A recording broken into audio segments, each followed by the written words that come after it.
नमस्कार प्रिय विद्यार्थियों, आज की ऑनलाइन कक्षा में एक बार आप फिर सभी का स्वागत है।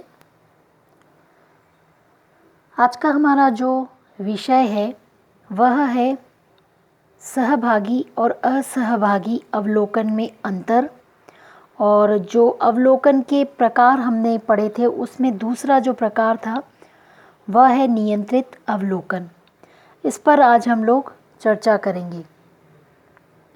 पिछली कक्षा में हमने सहभागी और असहभागी अवलोकन को समझा था कि किस प्रकार सहभागिता करते हुए और असहभागिता करके भी अवलोकन करके तथ्य संग्रहण की जो विधि है उसके अलावा तथ्य संग्रहण के अलावा भी अवलोकन करके परिस्थितिवश घटना को सामाजिक घटना को अनुसंधानकर्ता द्वारा समझा जाता है।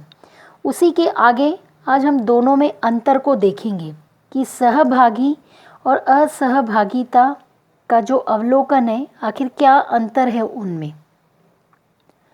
सहभागी अवलोकन में अवलोकनकर्ता समूह का सदस्य बनकर घटना का अध्ययन करता है, ये हम लोग पढ़ चुके हैं। और असहभागी अवलोकन में अवलोकनकर्ता समूह में तटस्थ रहकर घटना का अध्ययन करता है, अर्थात वह दूर रहकर ही उन घटनाओं को देखता रहता है।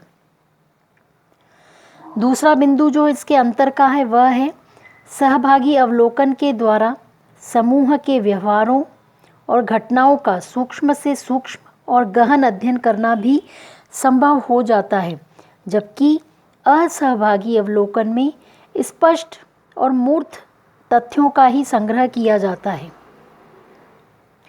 सहभागी अवलोकन में अवलोकनकर्ता समूह के लिए अजनबी नहीं होता, क्योंकि वो उस समूह का सदस्य बन जाता है तो लोग उसे जानने पहचानने लगते हैं और उसे अपना समझने लगते हैं।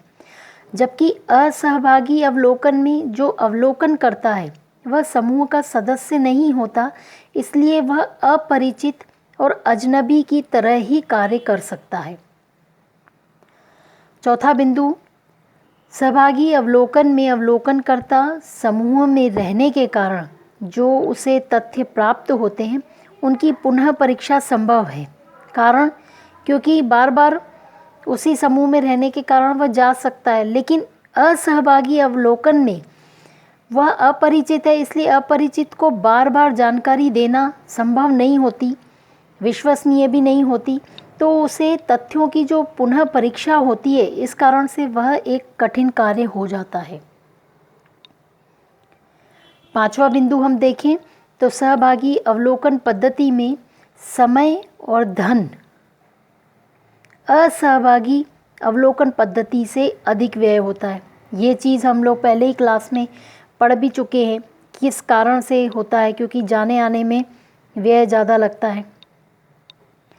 और जो अंतिम बिंदु की हम बात करें तो सहभागी अवलोकन पद्धति के लिए अवलोकनकर्ता का जो बहुत अधिक व्यवहारिक और प्रशिक्षित होना आवश्यक है, क्योंकि जिस ग्रुप में वह जाकर के रह रहा है तो वहाँ पर उसे भी अपनी सारी सावधानियाँ रखनी पड़ती हैं, इसलिए उसका बहुत ही प्रशिक्षित और ट्रेंड होना बहुत आवश्यक है।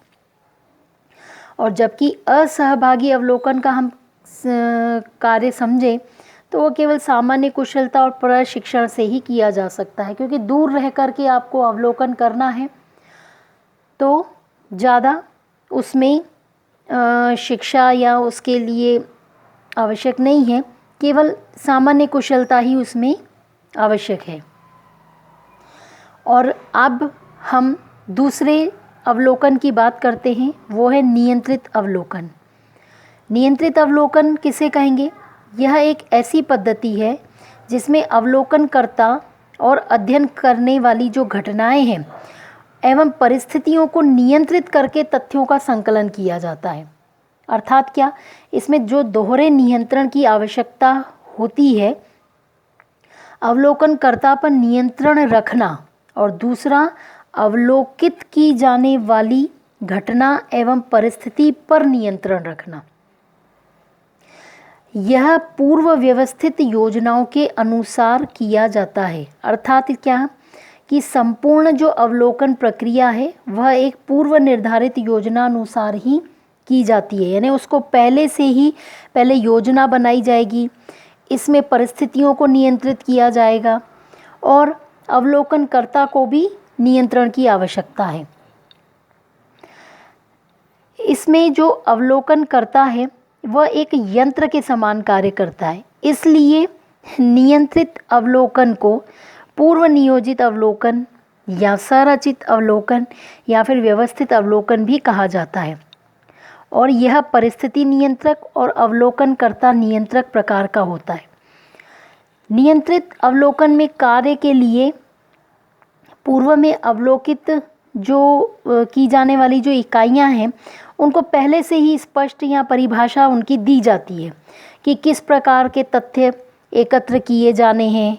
अवलोकन हेतु जो सारा स्थान है या कोई जो व्यक्ति है प्रमाणीकृत करने के साथ साथ उसको अवलोकन में जो प्रयुक्त होने वाली सूची है कि नक्शा है या उसको उपयोग में फ़ोटो ले रहा है या टेप रिकॉर्डर है, जिसका भी है, उन सभी का वो पहले से ही निर्धारण कर लिया जाता है। इस तरह अवलोकनकर्ता और अवलोकन की जो प्रक्रिया दोनों ही नियंत्रित रहती है और अवलोकनकर्ता पर जो नियंत्रण रखना रहता है उसके लिए अनुसूची, साक्षात्कार या निर्देशिका, कैमरा, टेप रिकॉर्डर, नक्शा आदि का प्रयोग किया जाता है, ताकि जो अवलोकन करता है वह अपने एक सीमा में रहकर ही जो उसे अनुसूची बनाई गई उसके अलावा कोई अत्यधिक प्रश्न न करके केवल वो जो उसको एक बांध दिया जाता है अवलोकनकर्ता को नियंत्रित करने के लिए, उसी में ही उसे अध्ययन करना होता है। अवलोकनकर्ता पर नियंत्रण के साथ ही परिस्थिति व घटना पर भी इसमें नियंत्रण रखा जाता है।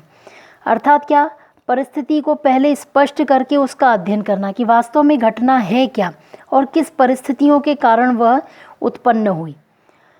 नियंत्रित अवलोकन पद्धति का जो प्रयोग है और उसकी जो उपकल्पना की जांच के लिए वैज्ञानिक नियमों के सत्यापन हेतु किया जाता है।